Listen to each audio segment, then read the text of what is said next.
Alright, I'm back with another Destiny 2 video. Today was going to be a day where there was something actually happening in the game because it is the Act 2 finale. In our oddly designed episodes here, we have 3 acts, and then at least this episode, there are 3 weeks of story content per act. Then they take a 3-week break, then they do it again and again, and then I think in the next act there's an exotic quest somewhere. I think Solstice is during this one, maybe. But in any case, this was the finale here. We got an actual cutscene. They are sort of living up to their promise of like there's going to be more story cutscenes this time around. We can debate whether the story content itself is better that they base the cutscenes around, but they do have more. I'll say that. The mission today was not a new battleground or anything. It was something a bit smaller scale. What they designed was cool. It was just sort of like 2 rooms. One is a big sort of arena thing where you get trapped in the middle with limited cover, and then it's just like you clear out a bunch of Vex.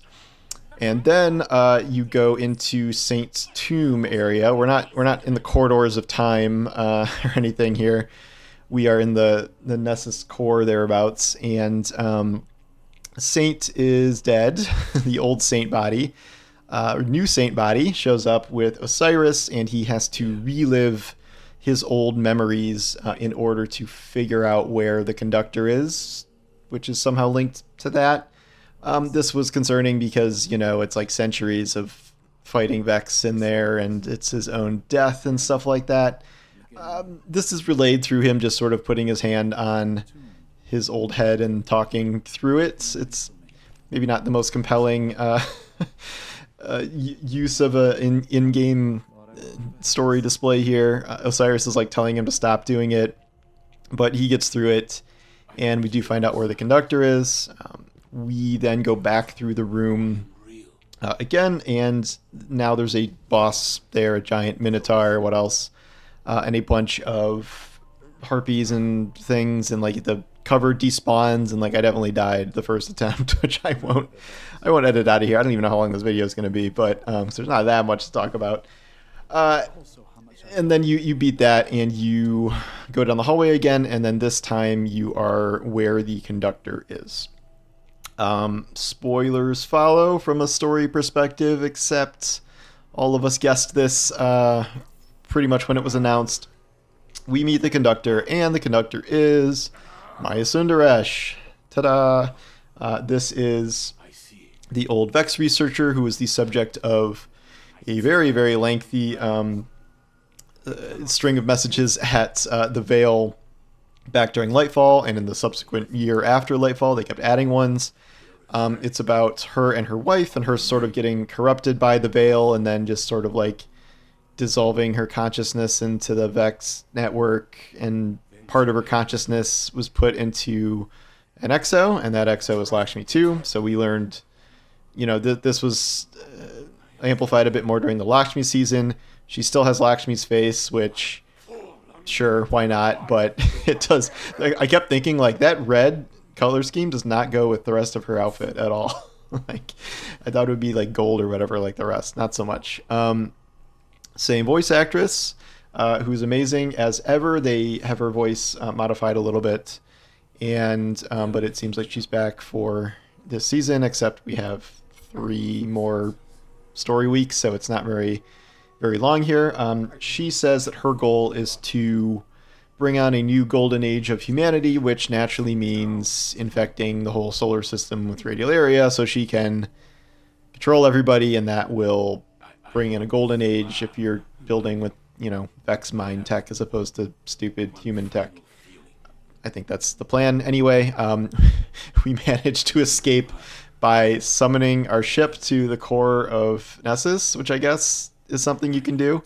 And then we go away, and then now we're like, oh, we got to go back and break in, but she's preventing us. I'm like, we were right there. Why didn't we do the thing there? I don't know. I guess we got to come up with some sort of plan to defeat her, which this will be the second time that we have to defeat something wearing Lakshmi's face.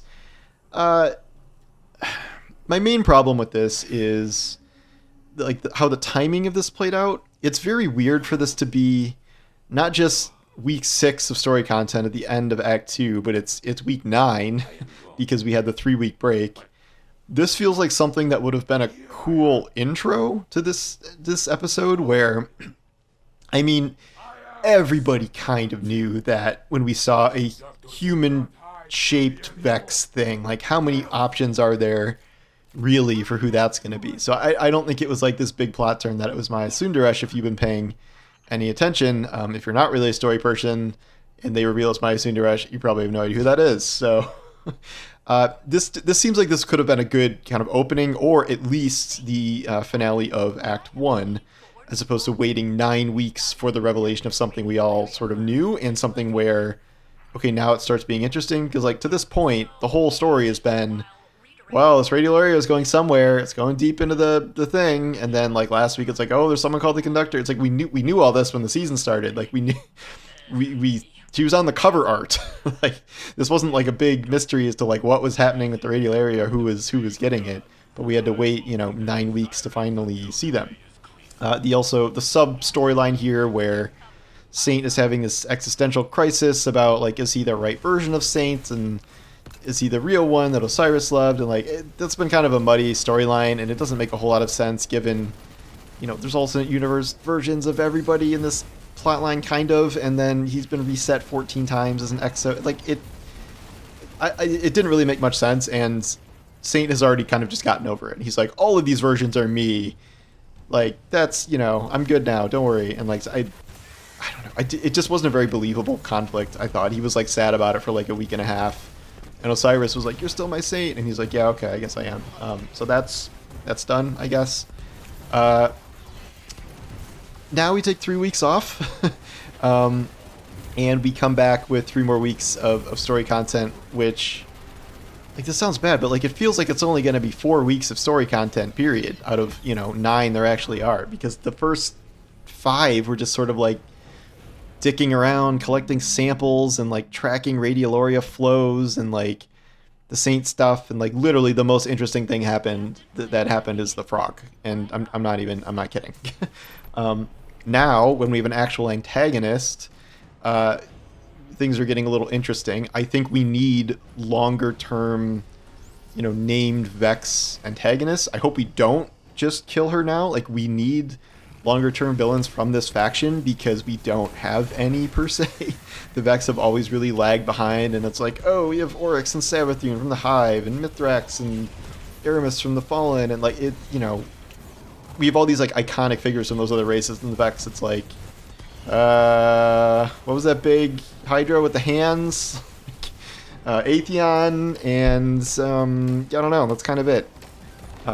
Korea, which I forget what season we killed Korea on. I don't know, but you see the point here. So like, I hope we don't introduce like Super Vex Maya Sundaresh and then she's dead in 3 weeks. Well, technically 6 weeks now. Besides that, there is a new sample to be found, except I don't know where it is. It just says you have a proximity sensor, no quests, no indicator. I've loaded into a bunch of areas. I don't see a proximity sensor. I'm not sure what's going on with that.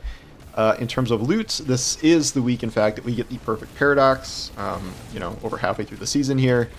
It's just the end of the Act's finale quest reward, which I was expecting given the focus on Saint. It is now focusable. You can get it as a random drop too. Obviously, it is not craftable like the other Season of Dawn weapons. There is one more Season of Dawn weapon coming in Act 2, Martyr's Retribution, the Waveframe. But I think everyone was more excited for Paradox, and they are not giving us Steel Feather Repeater back for unknown reasons.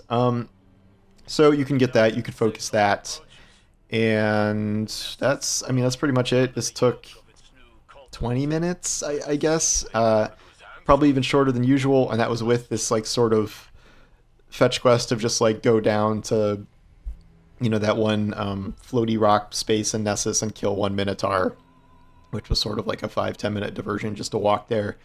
And then we do this mission that is like, it's kind of a mission, but it's also kind of one room you're fighting in. So here we are. As I expected, it's very hard to create, I would say, like compelling Vex season. And even though we do have a named Vex villain now, the motivations are still just like, let's infect everything with radiolaria, and like just because we can hear her talk instead of like beeps and boops, I don't think that makes it terribly more compelling. Like, we're always dealing with the Vex trying to infect everything with radiolaria. Like, that's sort of what they do, or assimilate them to conversion. They're converting Nessus again. That's what she wants to do, to convert Nessus, which is again what they wanted to do in the first place. And then the actual like kind of human element of this, the Saint Osiris thing was like, the relationship is great. That's a great part of Destiny's story. This kind of drama here about not being the real saint, that I don't think that really landed. It didn't make much sense to me. And then of course it's the structure of this, where we have the 3 weeks on, 3 weeks off, 3 weeks on, 3 weeks off, and deciding to place the Maya Sundaresh reveal 9 weeks into this episode does not seem great to me. Although, as I've said many times, I don't think that next episode's idea of putting 3 weeks of story content on week 1, taking a 5-week break, and then putting 3 weeks of story content on week 7 and so forth, I don't think that's going to go too well either. Like, it's a tough way, you know, there are not many great options in terms of story delivery here, but so far I would say both of these options are probably worse than what they were just doing with seasons. And if a seasonal shakeup is worse than the season to begin with, that isn't great.